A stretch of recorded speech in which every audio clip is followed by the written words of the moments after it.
Hello, CD Bestie, kami H3F. Check out my interview with CreativeDisc, the #1 music website in Indonesia.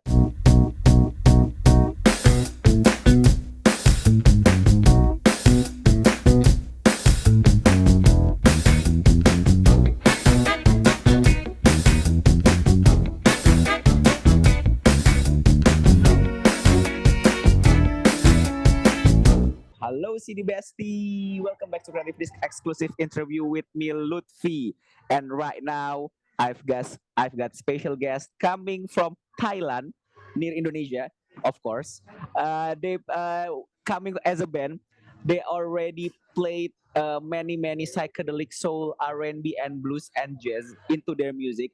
And right now, they already released a new album, and the album is very conceptual and full of psychedelic vibes and psychedelic mutuan. Oh, and one of their track got noticed by Jungkook of BTS. So we're gonna talk more about it with my guest today. This is H3F.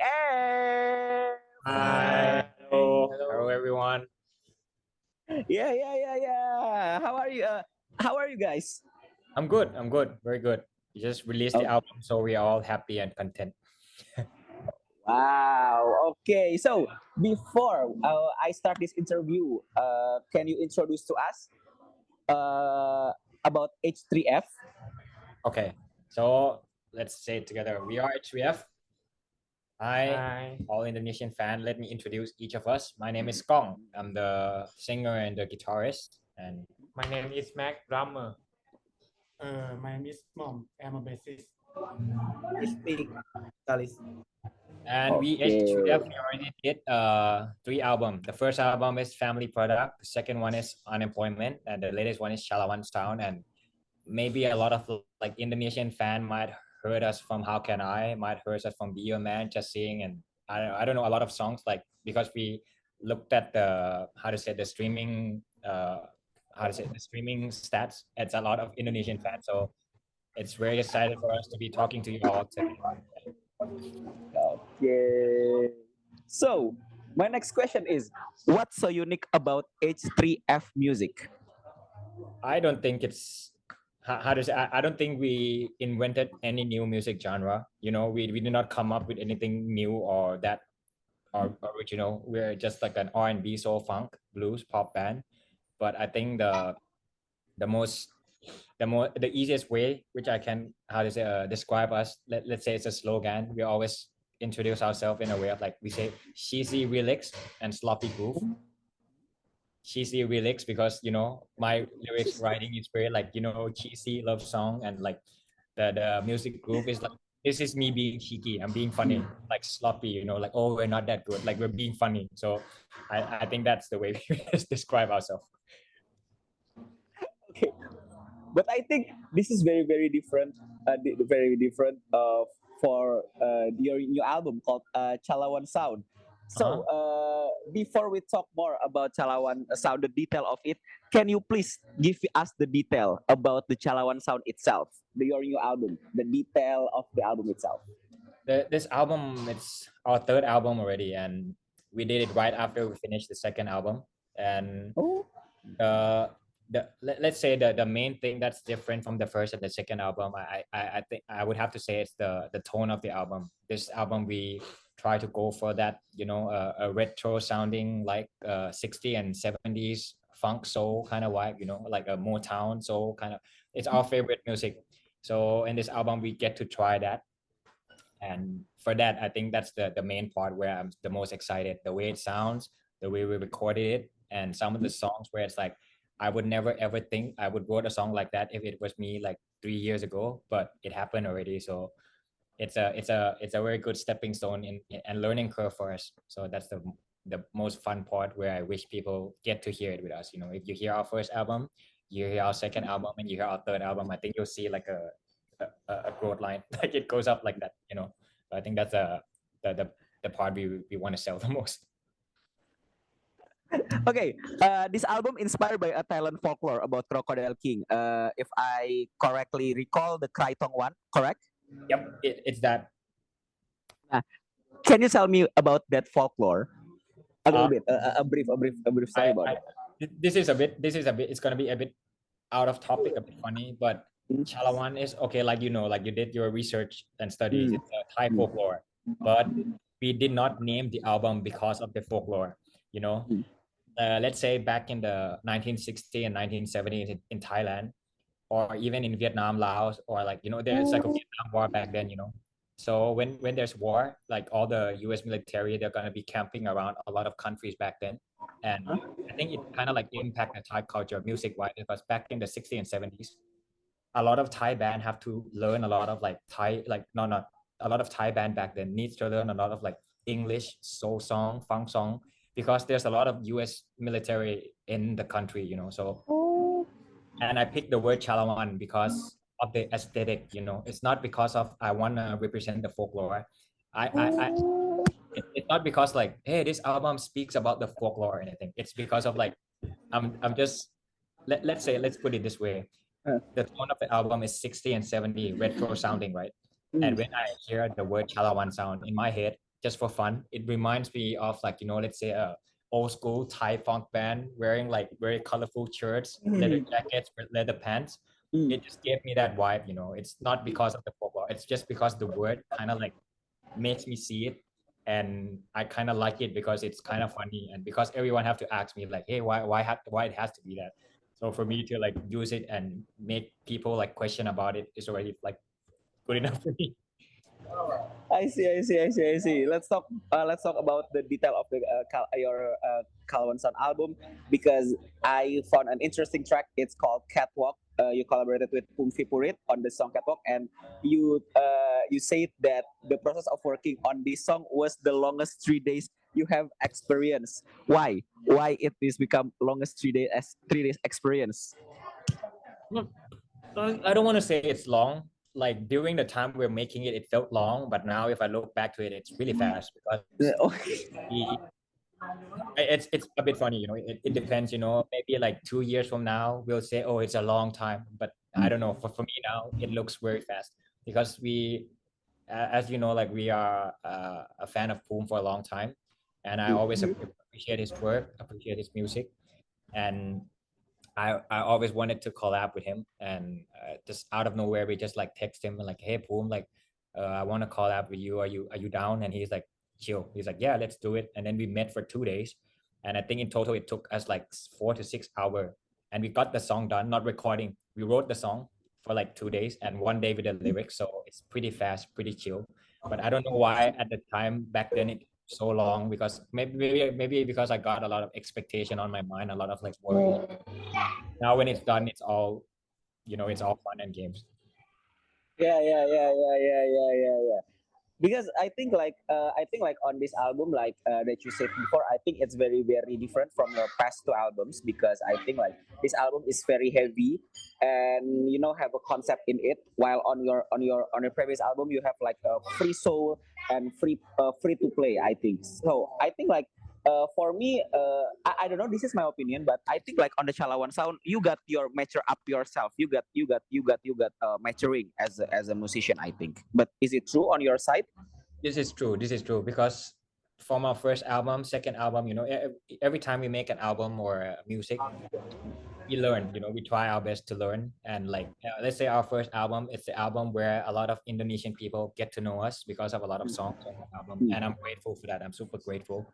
But at the same time, when we make the album, we did some mistake, production wise, like because we're young, we're like naive. We don't know what's the right, what's the best way to do it. We kept try our best to learn, and I think with Chalawan sound, I think we kind of felt proud with it, because it took us 2 albums to get this sound that we want. So it's not only on your side, we felt it too. I think we felt a lot mature, because when we work on this album, it's so flow. It's a lot of jamming, not like jam and then have it for 1 month and then we'll jam again. No, everything is continuously flowing. So it makes us feel like, okay, I think we might be growing up a bit, but we still want to be better some way, some point, somewhere. But I think it's a very big stepping stone for us, sound wise, writing wise, and working wise.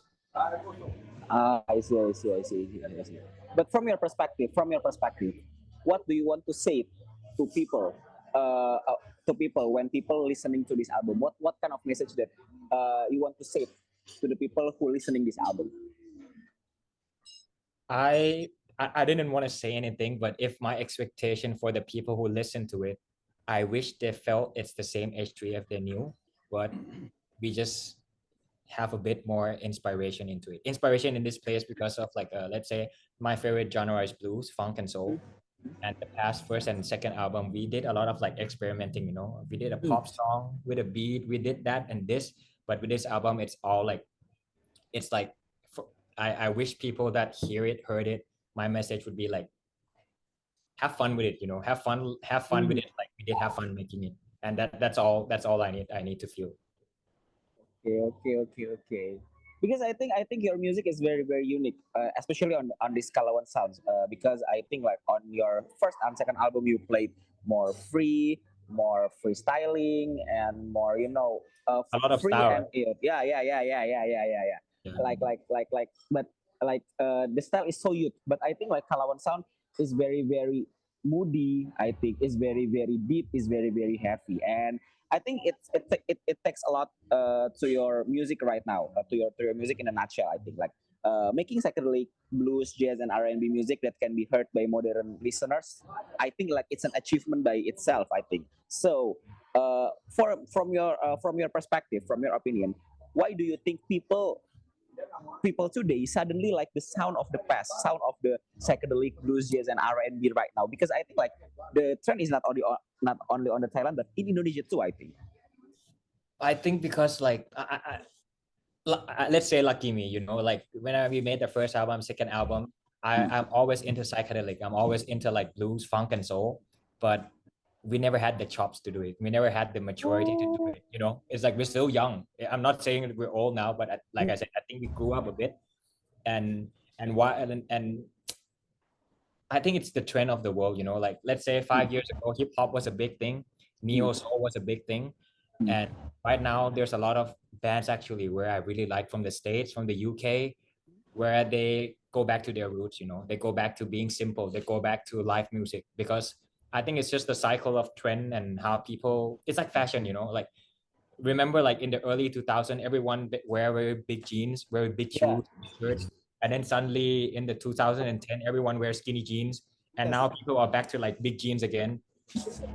So I think it's a trend anyways, and lucky me, the trend right now, plus all my favorite bands in a lot like, that get to perform in a lot of festival around the world, they did not mind, how to say, they are not afraid of putting this kind of vibe out there, because for me I think psychedelic funk soul, no matter if you know the music or not, or live music, if you hear them live, you're gonna dance. So I think that's more than enough for me. Plus, I really like it too. So it's not that because I want to like, hey, people, you have to like psychedelic. Hey, you have to like soul.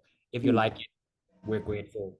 If you're happy with it, we're happy with it. And at the same time, it's just what we like anyways, and it's a pleasure for us to get to do it this way too. All right. So, one of your song, "How Can I," become very popular thanks to being recommended by Jungkook. So, if you can recall, how did you get noticed by Jungkook, and how did you react when you saw the song "How Can I" suddenly increase in popularity, especially in streaming services? I okay, let's put it this way. I'm gonna be fair, 100% fair. I'm a blues guy, psychedelic guy, funk guy. Yeah. I don't listen to much of like a South Korean K-pop scene. So when like it's a big thing, it's a very big thing when it happened, and a lot of people on Twitter, on Instagram, they like text us like, "Hey, do you know this is happening now?" I'm like, "What is happening? What is happening?" And they said, "Don't you know the band BTS?" I was like, "What BTS?" Like this is not disrespecting. I really don't know. Yeah. I really don't know. And then when I found out that it's Jungkook, the main the main from BTS, Yeah. put our song in his playlist. The only thing I have in mind is like I'm super excited. I'm super grateful. Whereas like I can't believe like we are like friends in Thailand and we were young, and let's put it this way. I never think that our music would like travel into his ear. Like if I get to meet him, if I get to ask him, I would really want to ask Jungkook like, brother, who showed you the song? who showed you the song? I'm like, wow. I think that's the most exciting part about us, and the great thing about it is that a lot of people tune into us, and a lot of people that surprised me is because they're all K-pop fan, you know. And I always thought like, okay, K-pop fan, they'll just only listen to K-pop. Yeah. They listen to everything. They open their mind for us, and it makes us grow as a band, and we're like grateful for that like small like accident that happened. I don't know how it happened, but it did. But I can't say enough. It makes a lot of Indonesian people know us too. So there's nothing bad about it. But if you can guess, a random guess, how can Jungkook know about your track? Your random guess. This is just too hard. This is way too hard because when I release How Can I, it's only I think my third single, and we're not even that well known in Thailand, and I really have no idea how did it slip into his ear. Thankfully it did. Maybe I don't know, maybe it's from his like Spotify, like he's listening to some stuff and randomly the algorithm just like flipped it to him and he kind of liked it.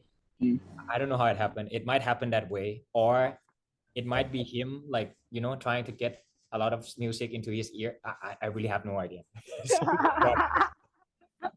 It happened so suddenly, right? Okay. So let's talk about the Thailand music indie scene right now because it's very interesting and I want to know more. What's your opinion about Thailand indie music scene right now? Because you know we've got so many bands in Thailand coming to Indonesia. Yesterday is Hypes, if I can recall, and there's so many bands, Tilly Birds, if I can recall. So many great alternative bands coming to Jakarta. So, in your opinion, as a Thai person itself, what's your opinion about it? The indie music scene, the alternative music scene, especially. I think Thailand indie music, no, not indie music scene, just let's say Thailand music scene in general is really open in this sense because let's say 5 years ago when I started playing music and taking it seriously, it's, you know, if you just said to someone, you know, in Bangkok or anywhere and you're just like, hey, I'm making music and I sing in English, they'll just say to your face like, hey, are you stupid? Like, you know what I mean? Because like it's in Thai, you're in Thai, why would you want to sing in English? You know, like no one's gonna hear you, no one's gonna care, right? But luckily there's a lot of band who did it and opened the door for us. Let's say Mhom is the first one. He's the first guy who break through, you know. And for that itself, I think it kind of like encouraged a lot of other bands in Thailand who make a lot of good music. There's so much many more bands you might not ever heard about, which is my favorite band in Thailand. They're like more like how to say courageous about making music the way they want it to be, because otherwise, if people in the industry had the mindset of like, oh, oh, you can't do that, you can't do this because the people won't get it. You'll never find something new. But luckily, thankfully, it did happen, and it gave us a chance to like be myself, you know. For that itself, I think it's a lot to praise for me. I think the Thailand music scene is very diverse, very, let's say all the band that you mentioned that went to Indonesia. Poom had his style, Hilly Bird has their style, Hypes has their style. Every band that comes into Indonesia or out of Indonesia have their own style. So I think it's really diverse and it's growing a lot too. Yeah, because I think the diversity itself, that's a good point because when I realize it, many Thai bands coming to Indonesia, I think have a different style on it and have a different market, have a different market, I think, and because I think like most of us loving Thailand drama, most especially the girls one, because I think like it is like alternative to the Korean drama one. I think so. Maybe like they got into the Thai music, in my opinion, because I think like right now I think like in Indonesia itself, the Thai music itself is going like I think in my opinion too. Thai music in Indonesia, I think it's like the alternative into the Korean one and the Japanese one. I think. So people stick to the alternative. Like I think like the girls especially stick to the Thailand music because maybe they kind of bore of the Korean music and Japanese music and Indonesian indie music too, and that's why they go into the Thailand music scene. But I think it's not only in Thailand. I think we share a lot in Southeast Asia, you know, because like Indonesia, we get a chance to share music with among us when he came to Thailand. Oh, yeah. and you know, from that alone, it already speaks a lot about Indonesia itself. Because let's say Pamangkas is super popular and he Yeah. sings English, and that surprised me. I'm like, what? Like, Oh, you know what I mean? Like in Thailand, yeah. if you want to be super famous, you either have to be like, you just have to sing in Thai. You Uh, know, the audience haven't had the chance to appreciate it yet. Let's say Pum is very famous in Indonesia, right? Pum very, is very. not that famous in the pop market in Thailand. So that's a funny thing. You know what I mean? It's a bit funny, but at the same time, it's because of you guys in Indonesia that appreciate art and music that makes this happen for us too. You know, it's not because like it's a lot of things, but I think it's how open your culture is for Okay. music. Oh, I see. Because when I watched the Pum concert in Indonesia, when I got to the got to watch one, I think like so many girls screaming name about Pum to Pum, and Pum like very, oh my god, he feels shocked too. Yeah, because I don't think in Thailand people like scream at him that much. You know? Yeah, but it happened. Yeah, it's a good thing. Okay. Very interesting. Okay, this is my last question for you guys. What's next for H3F? What's next for H3F? We really want to go to Indonesia because I think we have a lot of fans there, and maybe by this year, next year, I don't know. We're gonna try make it happen. That's my next plan. My next plan is to tour all of Southeast Asia. That's my plan, and record more album and just keep making music. And that's my only plan. Yeah. Okay. What's the thing that you want to try when you got to Indonesia? I've been to Indonesia once actually, but I've been to Bali. I've been to Bali. So I haven't been into Jakarta or anything, but what do I want to try? Again, if I have to, I want to try Indonesian beer. Bintang is really good. The lemon one is really good. We don't have that kind of beer in Thailand, and none of my friends ever tasted. But yeah, I think it's the first thing we're gonna do. Okay. Yeah, Okay. Oh wow, Tiger is not good enough on there. Hmm? The Tiger one, is not good enough as Bintang. it's good. It's good, but put it this way: when you have it every day of your Yeah. life, Oh, you know what I mean. yeah, You yeah, yeah, get yeah, yeah, something to yeah. like, oh, okay, this is a good beer, you know. It's like you guys when you saw Thai beer like Singha beer, it's Yeah, like, oh, yeah. it tastes so good, but we Thai we are like, can we have enough of this already? You know, it's the same thing. So it's it's a cultural diversity we get to exchange, which is beer, but it's a good thing. Yeah. Oh Lord, oh my God, this is so interesting interview. We share about cultural exchange about Thailand, Indonesia. Thank you very much, Thank you, H3F. thank you Thank for you, having us. thank you for having us. Oh, before we close this interview, can you promote your social media to our viewers? Okay. Okay, I'm gonna say hi again to all Indonesian fans. Thank you for all your love and support in every way. You know, all the IG message, all the comments, all the text message. Thank you so much. We're gonna try our best to be in Indonesia. And again, before we go, we have to say we just launched our latest album, Shalawan Sound. It's our third one. It's the one we're very proud of, and we hope you all would have a good time listening to it as much as we did making it. And I don't know. See you guys real soon if we're gonna make it happen. Amen.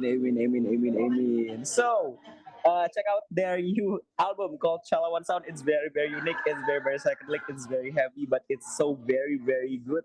Anyway, so here it is. My guest today. This is H3F. Thank you so much. Bye. Thank you. Terima kasih. Terima kasih. Terima kasih. Sama-sama.